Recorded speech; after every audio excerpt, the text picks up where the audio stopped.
الحمد لله والصلاة والسلام على سيدنا محمد وعلى آله وأصحابه أجمعين. أما بعد فأعوذ بالله من الشيطان الرجيم. بسم الله الرحمن الرحيم.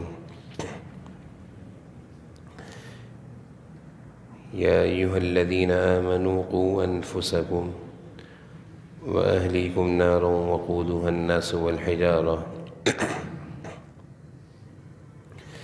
عليها ملائكة غلاظ شداد لا يعصون الله ما أمرهم ويفعلون ما يؤمرون. صدق الله العظيم. اللهم صل على سيدنا ومولانا محمد وعلى آل سيدنا ومولانا محمد وبارك وسلم. میرے قابل احترام بزرگوں اور عزیز بھائیوں، حکیم الامت حضرت تھانوی رحمۃ اللہ علیہ کی کتاب ہے حیات المسلمین، اس کا درس چل رہا ہے۔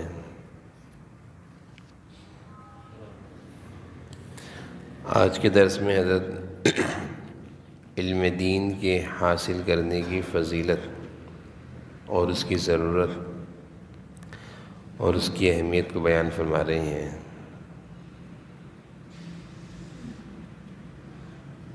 کچھ احادیث ہیں جو حضرت نے علم دین کی فضیلت میں بیان فرمائی ہیں اور ان کی تشریح کی ہے۔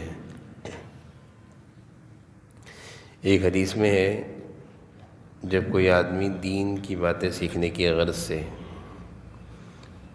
جوتا پہن کر اپنے گھر سے نکلتا ہے تو جیسے ہی وہ اپنے گھر کی چوکھٹ سے قدم باہر نکالتا ہے، اس کے سارے صغیرہ گناہ، وہ گناہ جو بغیر توبہ کے معاف ہو سکتے ہیں، اللہ تعالیٰ اس عمل کی برکت سے سارے صغیرہ گناہ معاف فرما دیتے ہیں۔ علم دین کا سیکھنا، علم دین کے سیکھنے کی غرض سے گھر سے نکلنا، قرآن کریم ہے، احادیث مبارکہ ہیں، دینی مسائل ہیں، جائز ناجائز کے مسائل ہیں، حلال و حرام کے مسائل ہیں، اپنے کام اور کاروبار سے متعلق کوئی مسئلہ پوچھنے کے لیے گھر سے نکلا، یا کوئی بھی دینی کتاب سیکھنے سمجھنے پڑھنے کے لیے، یا قرآن کریم کے سیکھنے سمجھنے پڑھنے کے لیے گھر سے نکلا اور کسی عالم دین کے پاس جا رہا ہے، تو جیسے ہی یہ گھر سے نکلتا ہے تو گھر سے نکلتے ہی سارے اللہ تعالیٰ صغیرہ گناہ اس کے معاف فرما دیتے ہیں۔ اتنا بڑا عمل ہے علم دین کا سیکھنا، کتنا بڑا عمل ہے کہ گھر سے نکلتے ہی سارے صغیرہ گناہ اللہ تعالیٰ نے معاف فرما دیے۔ ایک اور روایت میں ہے کہ جو آدمی دین کی باتیں، دینی علم، مسائل کا علم، قرآن حدیث کا علم سیکھنے کی غرض سے گھر سے نکلتا ہے، تو جب تک وہ راستے میں رہتا ہے، جنت کے راستے میں رہتا ہے، جب تک وہ چل رہا ہے، سفر طے کر رہا ہے، پہنچا نہیں ہے، تو وہ جنت کے راستے میں ہے، اس لیے کہ علم دین جنت میں لے جانے اور دوزخ سے بچانے کا ذریعہ ہے۔ تو جو اس کو سیکھنے کے لیے نکلے گا، اس کا نکلنا بھی جنت کے راستے میں نکلنا ہے۔ اور ایک اور حدیث میں آپ صلی اللہ علیہ وسلم نے ارشاد فرمایا کہ فرشتے ایسے آدمی کے پاؤں کے نیچے اپنے پر بچھاتے ہیں اس کے اعزاز و اکرام میں، کہ یہ آدمی اپنے گھر سے نکلا ہے، غرض اور نیت یہ ہے کہ میں دین کی باتیں سنوں گا، اس پر عمل کروں گا۔ یہ اتنی بڑی نیت اور غرض ہے، اللہ تعالیٰ کو اس نیت سے نکلنا اتنا پسند ہے کہ فرشتے اس کے اعزاز اور اکرام میں اپنے پر بچھا دیتے ہیں۔ آسمان میں پرندے اور سمندر کی مچھلیاں اس کے لیے استغفار کرتی ہیں، مغفرت کی دعائیں مانگتی ہیں۔ اور جو آدمی صبح کے وقت دین کی باتیں سیکھنے کے لیے گھر سے نکلتا ہے تو حدیث میں آتا ہے کہ اس کو ایک کامل حج کا ثواب عطا فرمایا جاتا ہے۔ اس سے اندازہ ہوتا ہے کہ علم دین سیکھنے کے لیے نکلنے کا کتنا ثواب ہے۔ روزانہ ہی ہم اپنے گھروں سے کسی نہ کسی غرض اور کسی نہ کسی ارادے سے نکلتے ہیں، اور اچھی غرض اور اچھا ارادہ، اچھی نیت، اس پر ہی فیصلے ہوتے ہیں۔ اچھے ارادے سے نکلیں گے، اچھی نیت سے نکلیں گے۔ ایک آدمی نکلتا ہے کہ میں جا رہا ہوں اور میں کسی کی مدد کروں گا، کسی کے کام آؤں گا، کسی کا کوئی کام کر دوں گا، تو یہ ایک بہت بڑی غرض ہے۔ حدیث میں آتا ہے کہ جب کوئی کسی کے کام کے ارادے سے نکلتا ہے تو اس کو اعتکاف کا ثواب ملتا ہے، اس کو مسجد نبوی میں اعتکاف کا ثواب ملتا ہے۔ غرض اور نیت پر فیصلے ہوتے ہیں۔ اسی طرح حدیث میں آتا ہے رزق حلال کی تلاش میں نکلنے والا بھی ایسا ہے جیسے جہاد کرنے والا، روزی کی تلاش میں نکلنے والا۔ اور یہ جو میں نے احادیث آپ کے سامنے بیان کی ہیں، ان احادیث میں علم دین، دینی علوم، اللہ کے احکامات کو جاننے کے لیے، سیکھنے کے لیے، پڑھنے کے لیے، پوچھنے کے لیے جو نکلتا ہے، اس پر اتنے سارے اللہ کے اعزاز ہیں، اکرام ہیں۔ قرآن کریم میں اللہ تعالیٰ فرما رہے ہیں فَاسْأَلُوا أَهْلَ الذِّكْرِ إِن كُنتُمْ لَا تَعْلَمُونَ۔ اگر تمہیں کسی چیز کا علم نہیں ہے تو کسی جاننے والے سے، مراد اس سے علماء ہیں، دین سیکھنے والے، دین سکھانے والے، پڑھانے والے، ان سے پوچھ لو۔ اللہ تعالیٰ نے حکم دیا فَاسْأَلُوا، پوچھو، اپنی مرضی سے کوئی کام مت کرو۔ جیسے اگر کوئی بیمار ہو تو یقینی بات ہے وہ اپنے علاج کے لیے ڈاکٹر کے پاس جاتا ہے، اس کے پاس خود جاتا ہے، چل کر جاتا ہے۔ زیادہ بیمار ہو تو بیٹھ کر جائے گا ویل چیئر پہ، لیکن جائے گا، خود جائے گا، اور ڈاکٹر جیسا کہے گا ویسا کر لے گا، اپنی مرضی سے کوئی دوائی لے کر نہیں کھائے گا۔ اسی طرح دینی علوم اور دینی زندگی اور شریعت کے احکام، یہ اتنا بڑا عمل ہے اور اللہ کا اتنا بڑا حکم ہے کہ اپنی مرضی نہیں چلنی یہاں پہ اپنی مرضی نہیں چلے گی کہ جو چیز میرے ذہن میں آئی میں نے کر لیا، جو چیز مجھے سمجھ میں آئی میں نے کر لیا۔ یہ نہیں دیکھا کہ جائز ہے، ناجائز ہے، حلال حرام ہے، اللہ تعالیٰ کی منشا ہے، اللہ کی منشا کے خلاف ہے، اللہ کی نافرمانی ہے، کیا ہے۔ یہ دینی علوم میں نہیں چلے گا، دینی زندگی میں، شریعت میں ایسا نہیں چلے گا، بلکہ حکم ہے اللہ کی طرف سے فَاسْأَلُوا أَهْلَ الذِّكْرِ۔ اگر تمہیں کسی چیز کا علم نہیں ہے تو بھائی جاننے والوں سے پوچھو، اپنی کیوں چلا رہے ہو۔ دنیا کے معاملے میں تو ہم نے دیکھا کہ چھوٹی چھوٹی باتوں کے لیے ہم پوچھتے ہیں اور پوچھ کر کرتے ہیں، لیکن دین کے معاملے میں اس بہت کوتاہی ہوتی ہے۔ تو حضرت کا اس بعد میں حضرت علم دین سیکھنے کی عظمت کو اور اہمیت کو بیان فرما رہے ہیں۔ بعض روایتوں میں آتا ہے کہ جناب نبی کریم صلی اللہ علیہ وسلم مسجد نبوی میں تشریف لائے اور وہاں مختلف قسم کے حلقے لگے ہوئے تھے، تو آپ صلی اللہ علیہ وسلم نے اس حلقے میں بیٹھنے کو پسند فرمایا جہاں پہ سیکھنا سکھانا چل رہا تھا، یعنی مسائل کا سیکھنا سکھانا، قرآن کریم کا سیکھنا سکھانا۔ آپ نے اس حلقے میں بیٹھنے کو پسند فرمایا اور فرمایا کہ انما بعثت معلما، مجھے اللہ تعالیٰ نے معلم بنا کر بھیجا ہے کہ میں لوگوں کو اللہ کی مرضی اور منشا کی باتیں سکھاؤں۔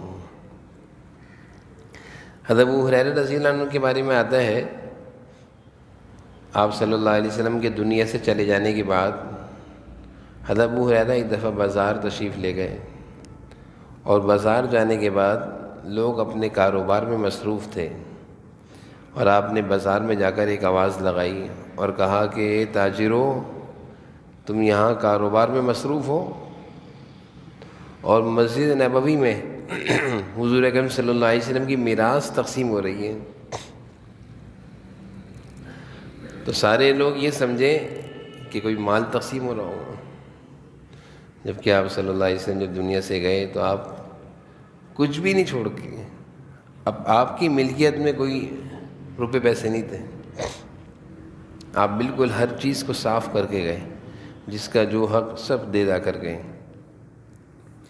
اور بہترین زندگی آپ صلی اللہ علیہ وسلم نے اپنی امت کو یہی درس دیا ہے کہ اللہ تعالیٰ کے پاس اس طرح جاؤ کہ حساب و کتاب میں آسانی ہو.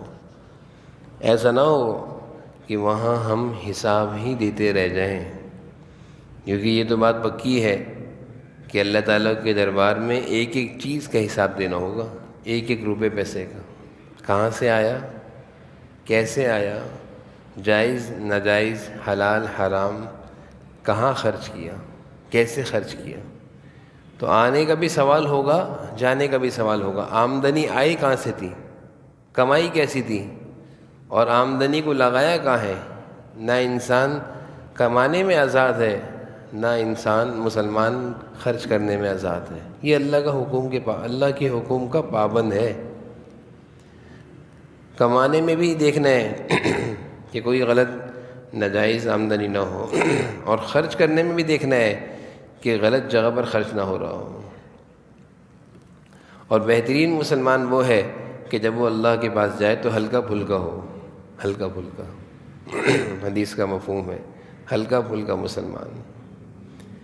آج ہماری حالت تو یہ ہے، کہنے کو مالی لحاظ سے ہر آدمی پریشان ہے، لیکن جب کسی کا انتقال ہوتا ہے اور انتقال کے بعد جو میراث کے اور وراثت کے مسائل سامنے آتے ہیں، اور جب فتوے آتے ہیں تو دیکھا جاتا ہے کہ اتنی دولت چھوڑ کے چلے گئے، اتنی ساری دولت چھوڑ کے گئے پیچھے والوں کو لڑنے کے لیے.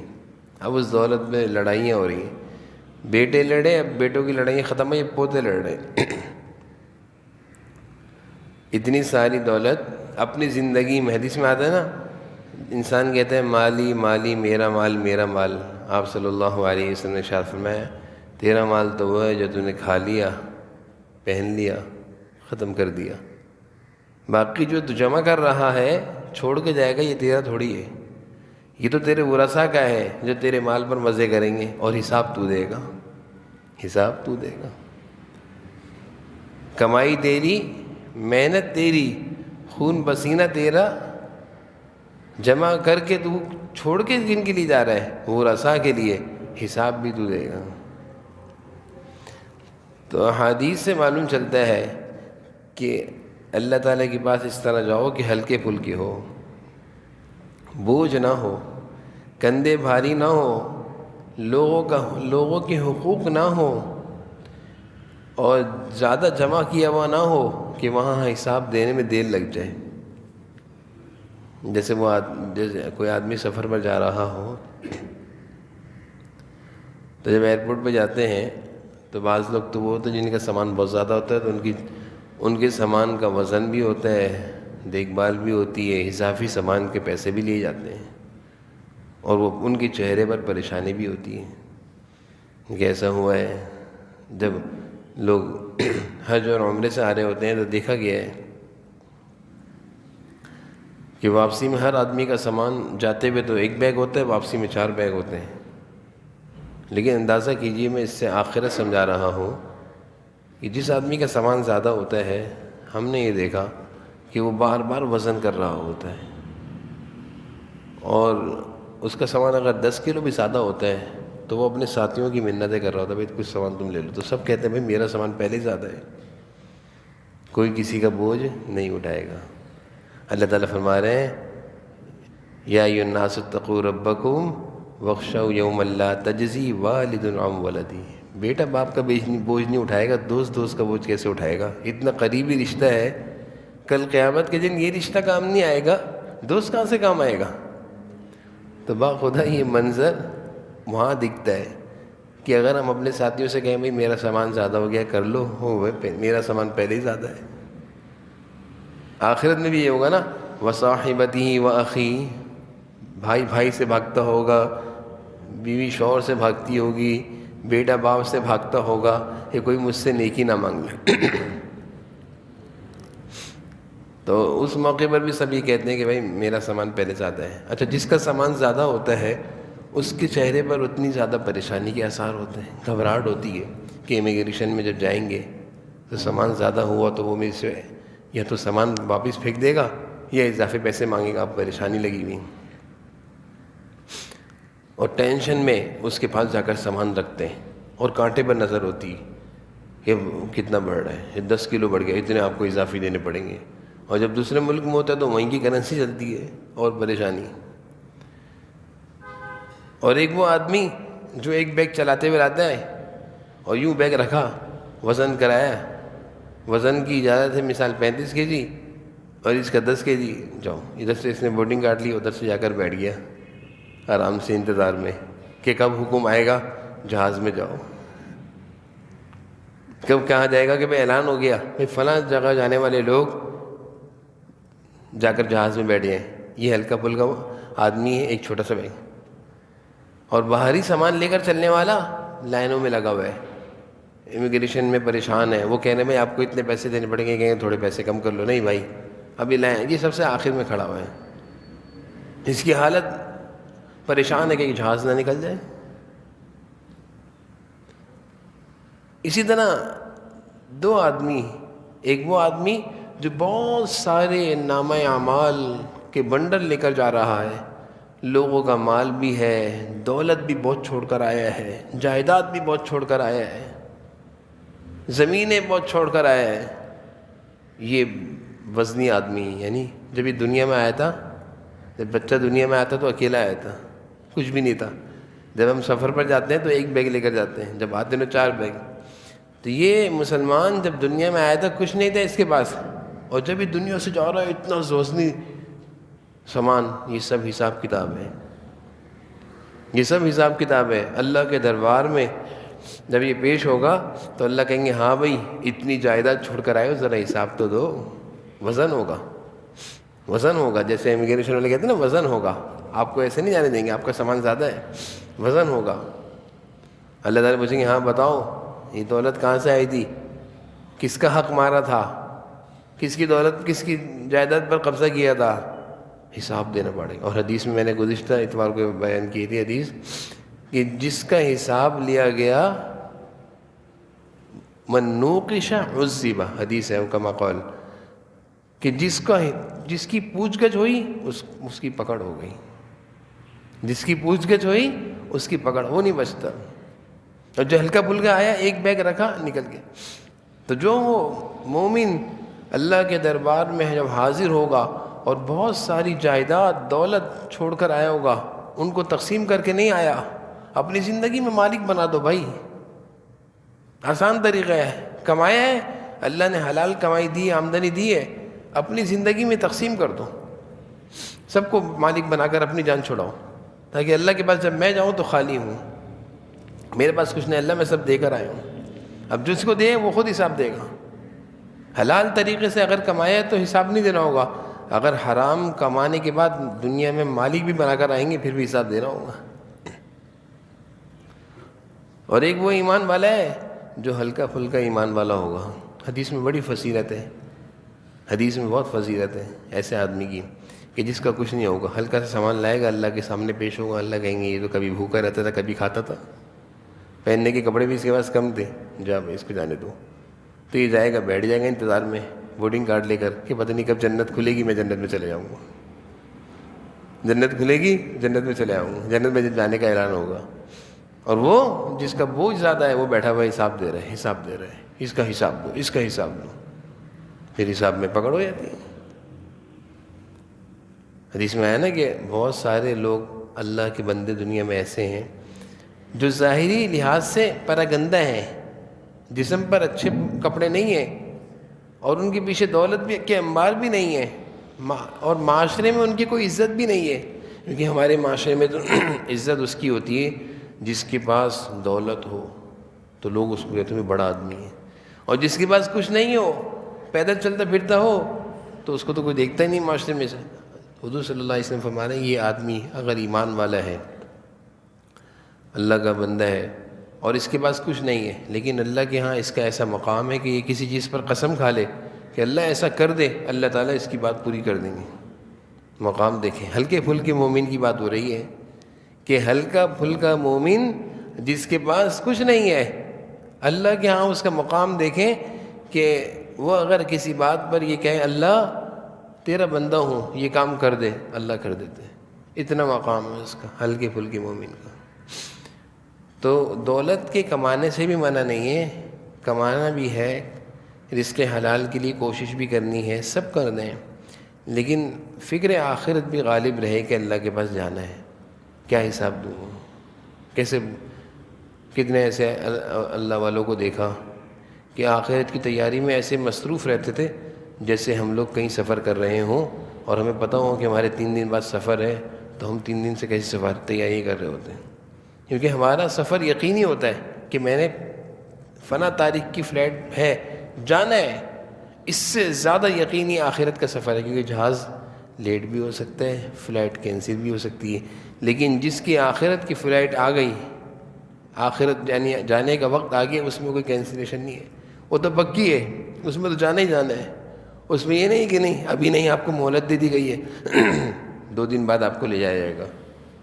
قل لکم میعاد یوم لا تستأخرون عنہ ساعہ ولا تستقدمون، جب کسی کے جانے کا وقت آتا ہے ایک لمحہ بھی آگے پیچھے نہیں ہوتا۔ اللہ تعالیٰ فرما رہے ہیں وہ لینے آئیں گے اسرائیل اور لے کر جائیں گے، چاہے سارے گھر والے رو رہے ہوں، چیخ رہے ہوں۔ اسرائیل گیٹ پہ کھڑے ہو کر کہتے ہیں، جب گھر والے، حدیث میں آتا ہے جب گھر والے رو رہے ہوتے ہیں، چیخ رہے ہوتے ہیں کسی کی جانے پر، تو کہتے ہیں کہ بھائی میں تو اس سے پہلے بھی آیا تھا تمہارے بڑوں کو لینے کے لیے، اور آج بھی آیا ہوں اور آتا رہوں گا، اب چاہے تم رو یا چیخو۔ بہت سارے لوگ جب کسی کا انتقال ہوتا ہے تو کیوں چلے گیا، نہیں جاتا، یہیں رہتا، تو اسرائیل جواب میں کہتے ہیں کہ میں پہلے بھی آیا تھا تمہارے بڑوں کو لینے کے لیے، باپ داداؤں کو لے کر میں ہی گیا ہوں، اور آج بھی میں آیا ہوں، اور آئندہ بھی میں آتا رہوں گا، تم چاہے مجھے چیخو یا کوسو۔ ایک دفعہ اسرائیل نے اللہ تعالیٰ سے عرض کیا کہ اللہ آپ نے مجھے ایسی ڈیوٹی لگا دی ہے کہ لوگ مجھے برا کہتے ہیں کہ اسرائیل آ کر لے گیا اس کو، آپ نے میری ایسی ڈیوٹی لگا دی کہ میں لوگوں کی باتیں سنتا ہوں کہ اسرائیل لے گیا آ کر۔ بھائی اسرائیل یہ تو وقت ہے۔ تو میں اس پر عرض کر رہا تھا کہ دنیا میں جانے کے کسی کو معلوم ہو تو اس کو پکی تیاری ہوتی ہے کہ میں نے 3 دن بعد میری فلائٹ ہے، جانا ہی جانا ہے، اور میں نے کہا کہ اس میں تاخیر بھی ہو سکتی ہے جہاز کے اڑنے میں، اور یہ بھی ہو سکتا ہے کہ آج نہیں جائیں گے، آج کینسل ہوگی، لیکن جو آخرت کی فلائٹ ہے وہ یقینی ہے، لیکن آخرت کی فلائٹ کی ہمیں تیاری کی فکر نہیں ہے۔ تو ہلکا پھلکا مومن، حضور اکرم صلی اللہ علیہ وسلم پہ بات چلی تھی کہ آپ صلی اللہ علیہ وسلم جب دنیا سے تشریف لے گئے تو خالی فارغ ہو کر گئے، 3 دن پہلے آپ نے ساری چیزوں کا حساب کتاب کر دیا تھا، آپ کے پاس کچھ نہیں تھا، بلکہ حدیث میں آتا ہے کہ ایک رات آپ سوئے تو سونے کے بعد آپ پر گھبراہٹ کے آثار تھے۔ ازواج مطہرات میں کسی نے پوچھا کہ اللہ کے رسول آپ پریشان ہیں، تو کہا کہ وہ کچھ صدقے کے دینار آئے تھے تقسیم کرنے کے لیے، وہ 1 دینار رہ گیا ہے تقسیم ہونے سے، تو مجھے فکر لگی میرے پاس کیوں رہ گیا۔ صرف رات گزارنا مشکل ہو گئی، آپ صلی اللہ علیہ وسلم نے فرمایا مجھے فکر لگی کہ صبح ہو اور جلدی سے میں اس کو تقسیم کر لوں، اتنی اس قدر آپ صلی اللہ علیہ وسلم کی فکر تھی کہ دولت میرے پاس نہ رکے۔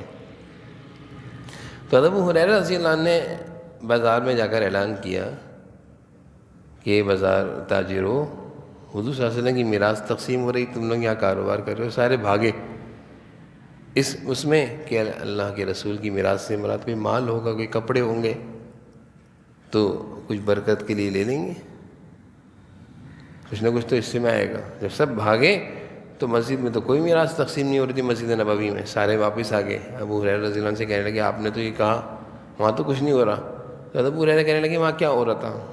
کہا وہاں تو ہم نے دیکھا کچھ لوگ بیٹھے ہوئے تھے جو دین سیکھ رہے تھے، کچھ لوگ بیٹھے ہوئے تھے جو حدیث سیکھ رہے تھے، کچھ فضائل پر واعظ نصیحت ہو رہی تھی، بیان ہو رہے تھے، کچھ قرآن کا درس چل رہا تھا، اور اس کے علاوہ مال تو کہیں تقسیم نہیں ہوتا. تو حضرت ابو ہریرہ نے فرمایا کہ میراث حضور صلی اللہ علیہ وسلم کی وہی تو تھی. آپ کی میراث دولت نہیں ہے.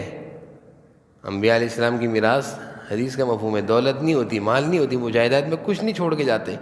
ان کی میراث علوم دینیہ ہوتے ہیں. قرآن اور حدیث یہ انبیاء علیہ السلام کی میراث ہے جو ہر ایک کے لیے. باپ کی میراث بیٹوں اور بیٹیوں کے لیے ہے. باپ کی میراث پوتوں کے لیے نہیں ہے بیٹے کی موجودگی میں، بیٹی کی موجودگی میں نواسیوں کے لیے نہیں ہے. بیٹے ہیں تو باپ کی میراث بیٹے اور بیٹیوں کے لیے ہے. باپ کی میراث باپ کے بھائیوں کے لیے نہیں ہے، بیٹے موجود ہیں بیٹیاں موجود ہیں. باپ کی میراث پڑوسیوں کے لیے نہیں ہے. لیکن حضور اکرم صلی اللہ علیہ وسلم کی میراث رہتی دنیا تک کے لیے ہے، ہر مسلمان کے لیے، ہر مرد عورت کے لیے، ہر بچے بوڑھے جوان کے لیے. کیوں؟ وہ میراث کیا ہے؟ وہ علوم دینیہ ہیں. قرآن ہر ایک کے لیے. اب اگر ہم قرآن سیکھیں گے، اللہ کی کتابیں پڑھ لو بھائی، تھوڑا سا پڑھ لو. تو جس طرح دنیا کی میراث میں کوشش کیا ہوتی ہے بڑا حصہ ملے. ہر وارث کیا چاہتا ہے؟ مجھے کوئی بڑا حصہ مل جائے. اور کوشش ہوتی ہے، مسئلے میں پوچھتے ہیں میں بیٹا ہوں مجھے کتنا حصہ ملے گا، بیٹی ہے کتنا حصہ ملے گا. کوشش ہوتی بڑا حصہ مل جائے. مال ہے نا. حضور اکرم صلی اللہ علیہ وسلم کی میراث کے جس دن ہمارے دل میں عظمت آ گئی کہ علم دین ہے، تو ہماری بھی کوشش ہوگی بڑا حصہ مل جائے، یعنی زیادہ علم دین حاصل کر لوں، زیادہ سیکھ لوں، زیادہ پڑھ لوں. جب اس کی عظمت تو ہو دل میں. ابھی دولت کی عظمت ہے نا، تو میراث جب تقسیم ہو رہی ہوتی کیا کوشش ہوتی سارے ورثاء کی کہ زیادہ سے زیادہ مل جائے. اگر چاچا آ کر بیٹھ جائیں بیٹے کے برابر میں کہ کچھ ہمیں بھی دے دو، بیٹا کہتے بھاگو ایسے، تمہارا حصہ کہاں سے؟ اگر میں تمہیں حصہ دوں گا تو میری میراث کم ہو جائے گی، مجھے ملے گا تمہیں نہیں ملے گا. شرعی مسئلہ ہے. بیٹے کی موجودگی میں چاچاؤں کو نہیں ملتا. تو وہاں پہ فکر ہے کہ میراث کا حصہ کم نہ ہو جائے، کیونکہ مال کی قدر اور عظمت ہے. اور حضور صلی اللہ علیہ وسلم کی میراث یہ دینی علوم ہے. جس وقت ان دینی علوم کی عظمت اور قدر ہمارے دل میں آ گئی تو ہماری کوشش ہوگی زیادہ مل جائے میراث، زیادہ مل جائے علم دین، زیادہ قرآن سیکھ لوں، زیادہ دین کی باتیں سن لوں، زیادہ حدیثیں پڑھ لوں، زیادہ دین پر عمل کر لوں، زیادہ دینی کام کر لوں. جب ہوگا جب اس میراث کی دل میں عظمت ہوگی. یہ جب ہوگا، جیسے دنیا کی میراث کی عظمت ہے، جس دن اس میراث کی ہمارے دلوں میں عظمت آ گئی تو ہم ایسے ہی اس کے لیے لڑیں گے، ایسے ہی بھاگا دوڑی کریں گے، ایسے ہی کوشش کریں گے جیسے دنیا کی میراث کی حاصل کرنے کے لیے کوڑ کے بھی چکر لگتے ہیں تو لگاتے ہیں. یعنی بعض لوگ، اللہ تعالیٰ معاف فرمائے، سامنے آتے ہیں معاملات، افسوس ہوتا ہے کہ زندگیاں میراث کے حاصل کرنے کے لیے کوٹ کے چکروں میں گزر گئی. نوکری بھی چلی گئی. گزشتہ دنوں ایک صاحب آئے، ان کی نوکری بھی چلی گئی. باپ کی میراث پہ لڑائی ہو رہی ہے. کس سے لڑائی ہو رہی ہے؟ بہنوئی سے ہو رہی ہے، بہن سے ہو رہی ہے. نوکری کہاں ہے؟ نوکری چلی گئی. بچوں کی تعلیم کہاں ہے؟ ختم ہو گئی، نہیں پڑھا پا رہا بچوں کو. خرچہ کہتے چل رہے ہیں، پڑوسی مدد کر دیتے میری. کر کیا رہے ہو؟ کورٹ کچہری یہ کام کر رہے ہیں. میراث کے لیے لڑ رہے ہیں، بہن اور بہنوئی سے لڑائی چل رہی ہے. یہ کام ہے بس، کیونکہ اس میراث کی قدر ہے نا، مال کی، اس لیے اس کے لیے لگے ہوئے ہیں کہ زیادہ مل جائے مجھے. بہن کہتی مجھے مل جائے، بھائی کہتے مجھے مل جائے. اور جس وقت اللہ اور اس کے رسول کی میراث کی عظمت ہمارے دلوں میں آ گئی تو بخدا پھر ہم اس کے لیے بھی ہم ایسے ہی کوشش کریں گے، محنت کریں گے، جد و جہد کریں گے کہ ہمیں خوب حصہ مل جائے، خوب ہم علم دین حاصل کریں، خوب علماء کی صحبت میں جا کر بیٹھیں، خوب بزرگان دین کی صحبت میں بیٹھیں، کیونکہ ان کے پاس حضور صلی اللہ علیہ وسلم کی میراث تقسیم ہوتی ہے. علماء مال نہیں تقسیم کرتے، اللہ والے مال نہیں تقسیم کرتے، وہ حضور اکرم صلی اللہ علیہ وسلم کی میراث تقسیم کرتے ہیں. تو جب اس میراث کی عظمت ہمارے دل میں آئے گی کہ علم دین حضور صلی اللہ علیہ وسلم کی میراث ہے، میں نے زیادہ لینی ہے، پھر ہم اس کے لیے علماء کی صحبت میں، بزرگان دین کی صحبت میں، دینی حلقوں میں، دینی محفلوں میں، دینی مجلسوں میں، دینی بیانات میں ہم بیٹھیں گے جا کر زیادہ سے زیادہ سیکھ لوں. اللہ تعالی ہم سب کو حضور اکرم صلی اللہ علیہ وسلم کی جو میراث ہے علوم دینیہ، اس کی عظمت نصیب فرمائے، اور خوب اللہ تعالی ہمیں اس کو سیکھنے کی، اس پر عمل کرنے کی، اس کے مطابق زندگی گزارنے کی توفیق نصیب فرمائے۔ وآخر دعوانا الحمدللہ رب العالمین۔ الحمد للہ رب العالمین والعاقبۃ للمتقین والصلاۃ والسلام علی سید الانبیاء والمرسلین۔ اللہم صلی علی سیدنا مولانا محمد وعلی آل سیدنا مولانا محمد وبارک وسلم۔ یا ذا الجلال والاکرام یا الہ العالمین یا ارحم الراحمین۔ یا اللہ، آپ کی توفیق سے اس وقت جمع ہونا ہوا، اے اللہ اپنی بارگاہ میں قبول فرما لیجیے۔ یا اللہ ہمارے بیٹھنے کو قبول فرما لیجیے۔ جو کچھ باتیں کہیں سنی اللہ اس پر ہمیں عمل کی توفیق نصیب فرما دیجیے۔ اللہ دین کے مطابق، شریعت کے مطابق، سنتوں کے مطابق، قرآن کریم کی ہدایات کے مطابق، حضور صلی اللہ علیہ وسلم کے ارشادات کے مطابق زندگی گزارنے کی ہمیں توفیق نصیب فرما دیجیے۔ غفلتوں اور گناہوں کی زندگی سے یا اللہ ہم سب کی حفاظت فرما۔ اللہ ہم سب کی حفاظت فرما، دین کے مطابق، شریعت کے مطابق زندگی گزارنے والا بنا دیجیے۔ دینی علوم، قرآن کریم، احادیث مبارکہ سیکھنے کی یا اللہ عظمتوں کے ساتھ سیکھنے کی، اس پر عمل کرنے کی اور اس کے مطابق زندگی گزارنے کی ہمیں توفیق نصیب فرمائے، شوق نصیب فرمائے۔ ہماری اولادوں اور نسلوں کو قبول فرما لیجیے، ہمیں ہماری اولادوں اور نسلوں کو قبول فرما۔ یا اللہ ہم سب کو، ہماری اولادوں اور نسلوں کو، ہمارے بچوں کو قبول فرما لیجیے۔ یا اللہ عافیت نصیب فرما دیجیے، بیماریاں پریشانیوں کو دور فرما دیجیے، زندگی میں چین و سکون نصیب فرما دیجیے، ہر طرح کے غم اور دکھ اور صدموں سے بچا لیجیے، بیماریوں معذوریوں سے بچا دیجیے۔ جو بیمار ہیں ہمارے والدین میں سے، ہم میں سے جن کے گھر والے، ہم میں سے جن کے والدین، ہم میں سے جن کے بچے، اللہ سب بیماروں کو صحت و عافیت دے دیجیے۔ ہمارے مسجد کے نمازیوں میں سے جو بیمار ہیں، جنہوں نے دعاؤں کے لیے کہا، سب کو صحت و عافیت دے دیجیے۔ اور ہماری مسجد کے نمازیوں میں سے جو دنیا سے جا چکے ہیں، سب کی کامل مغفرت فرما دیجیے، پوری امت مسلمہ کی مغفرت فرما دیجیے، دنیا آخرت کی ہر خیر، ہر بھلائی نصیب فرما دیجیے، ہر لمحے عافیت کامل نصیب فرما دیجیے، ہر طرح کے شرور و فتن سے، پریشانیوں سے، آفتوں سے، مصیبتوں سے اللہ ہم سب کی حفاظت فرما۔